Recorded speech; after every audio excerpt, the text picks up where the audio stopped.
Hi, thank you for joining us I tonight. thought there was 1, 2, 3. It counts down 3, 2, 1, and we are on. We are discussing tonight the everyday journeys of ordinary things. I'm going to go through the list at the end of everything that's included in this book, but I wanted to highlight the second thing that is in this book, which is the journey of a banana. Now, this book is recommended for ages 8 and up. So if you have younger ones, you kind of have to modify it a little bit. But there's a lot of fun things you can do. Grab the letters from me. What did he do that? We'll talk about that afterwards, okay? Right now we're talking about the journey of a banana. You eat bananas? You don't eat bananas? Yeah. You do? Do you like them? Does Lucy like bananas? They're good, aren't they? This is a banana tree. Now, banana trees grow in the center of the earth along the equator. That is the center. So it's way south of us. And it is where it's warm and lots of rain. Bananas grow on a crop farm called a plantation. They grow in big, heavy bunches. Now, the cluster of bananas is called a banana stem. And a bunch of bananas is called a hand. And one banana is called a finger. One banana is a finger. And a bunch of them is a hand. That's funny. So the farmers will put bananas in a bag on the tree. Do you see them in the bag on the tree? One was Lucy. Give her the truck. You want the truck? Is that what you're reaching for? So the farmers put bags around the bananas while they're still growing on the tree to protect them from wasps and birds. So they're hanging on the tree like this. What's in this bag? Bananas! When they harvest the bananas, they're still green. When they come to us, what color are they? Yeah, they get them off when they're still green and not ripe, and they pack them in foam. You know what foam feels like? Yeah. She can have the tree. You can let her have the tree now. You want to feel the foam? Can she eat it? She's not going to eat the tree. You can't eat trees. Only bananas. We want the foam cut together. You want a banana? You want a banana? No, I'm the banana to eat. All right. What's the single? One banana. But it's called A finger. a finger. That's right. Peel it. I will. So the bananas are put on this trolley. You see the bananas? They go along the trolley. And then they are packed up into boxes. And so you'll have a whole box of bananas, and all these boxes are put onto a truck. And then they are taken to the port where they are put on boats. Are you ripping my banana tree? What are you doing that for? Why are you taking on my banana tree? You want to eat it? So all the bananas are shipped on a boat to different countries, including to ours. They check the bananas. No, I did. That's so silly. You put the banana in the boat. But that's right. That's how they get it across the ocean over to us. And they check the bananas and they spray them down. And then they put them in refrigerated units on the boat. And sometimes it takes up to 2 weeks for it to get up to us. But they can actually last on the boat without getting ripe for 50 days.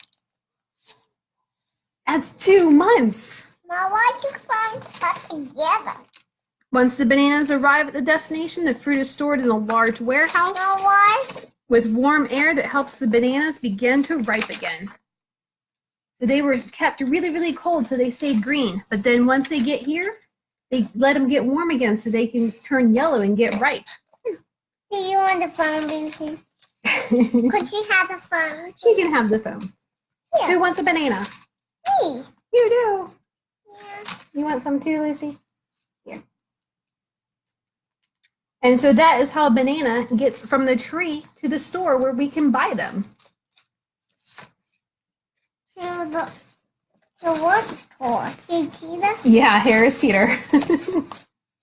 So they start out on the tree covered in bags, and they go and they get packed up and put onto a truck to take to the ship, sail across the ocean while they're still green and they kept really, really cold. And then they put them into a warehouse and get really, really warm so they can turn yellow so that we can buy them at the store. That's really cool, isn't it? All right. I'll do that with Pluto. Do you? So the other subjects that are in this book, how does mail reach me?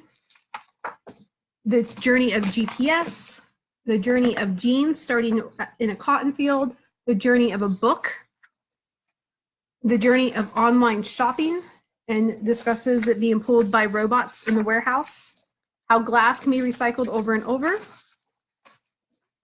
the journey of chocolate, which will be another fun one to demonstrate, because who doesn't want to have that afterwards?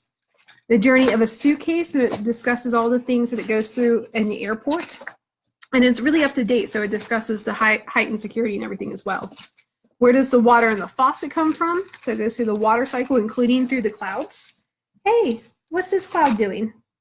Rain. That's right. Why is it raining? And the cloud got too full. The cloud did get too full.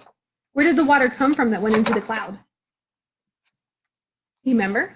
From rivers and oceans and pools and rivers. That's right. That's great. And then this is the water into the cloud. That's right. And then they burst from the air Yes. to the ground to the banana. To the banana. That's right. It sure does. Because plants need what to grow? Is a banana plant? The banana is a plant. The banana tree is a plant. You got too much stuff around you. Now that you tore up the banana tree, look what's wrong with the banana tree. That's right. The banana tree needs water as well, so it needs rain as well. So we've got the journey of gasoline. Yeah. We've got the journey of money. We've got from script to screen, and I did check it to make sure that it's correct. It does not mention accounting. Boo on them, but everything else is correct. How does the internet work? Studio to stereo for music. The journey of a phone call, basically a cell phone signal. How does electricity reach my house? What happens when I flush? Somebody here loves the What is Poop book. It's a step up from the What is Poop book, but it has quite a number of the same details. And the journey of milk. So it's a really, really fun book, something for everybody to learn from. You can pick and choose your details and use it as demonstrations for how things work, or you can use it as a prerequisite if you're going to go to visit like a dairy farm. You can read about it first. So it's a lot of fun, a good way to bring in some science, some history, and just really relevant. This is things that are surrounding them in their everyday life, from cell phones to TV to milk. So it's a lot of fun. It's a really good book, The Everyday Journeys of Ordinary Things. So I hope you enjoyed that. Oh, thank you. I would like to eat a banana. I hope you guys have a great night, and thank you for joining us.